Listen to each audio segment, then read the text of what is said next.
एक ऐसा प्रोसेस जो कि इंटरनल फर्टिलाइजेशन के लिए मस्ट है, यानी प्री रिक्वायरमेंट है, उसको कहते हैं copulation. Copulation is the first requirement for internal fertilization. इसलिए जब मैंने प्रीवियस आपको टर्म बताई थी एक्सटर्नल वर्सेस इंटरनल फर्टिलाइजेशन, तो मैंने यही बताया था कि इंटरनल फर्टिलाइजेशन के लिए जो मस्ट रिक्वायरमेंट है वो एक ऑर्गन है जो कि स्पर्म या सीमन को फीमेल बॉडी में शिफ्ट कर सके।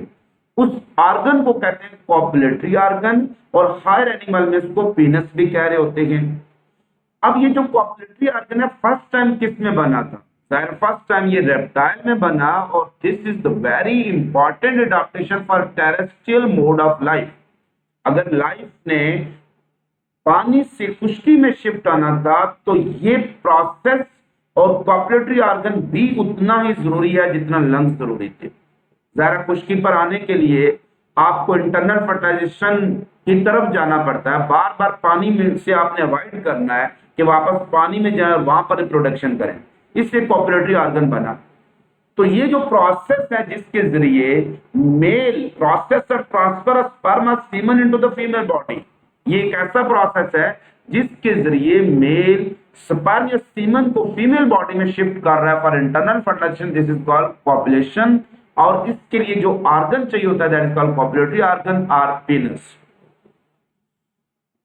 पॉपुलेशन को हम दूसरे अल्फाज में सेक्सुअल इंटरकोर्स भी कर सकते हैं, यानी एक सेक्सुअल एक्टिविटी है जिसके जरिए मेल फीमेल के साथ सेक्सुअल एक्टिविटी करता है और उसके नतीजे में वो सीमन या स्पर्म ट्रांसफर कर रहा होता है। तो ये एक नेसेसरी रिक्वायरमेंट है फॉर इंटरनल फर्टिलाइजेशन। इसलिए जब हम मेल रिप्रोडक्टिव सिस्टम या फीमेल रिप्रोडक्टिव सिस्टम को पढ़ेंगे तो उसके लिए हमें इन बेसिक टर्म्स का पता होना जरूरी है। What is copulation, what is copulatory organ, first time ये प्रोसेस किसमें इवॉल्व हुआ, ये सारी डिटेल आपको बताना जरूरी है। खुश रहिएगा, खुश रखिएगा, दुआ में याद रखिएगा। फिर मिलेंगे चलते चलते।